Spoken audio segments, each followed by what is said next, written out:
गणपतये नमः।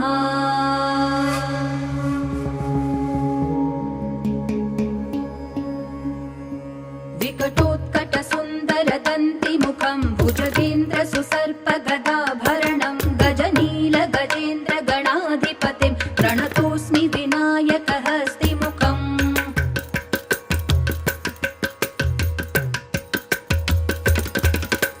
सुरसुरगणपति सुन्दरकेशं ऋषि गणपति यज्ञसमानं भव भव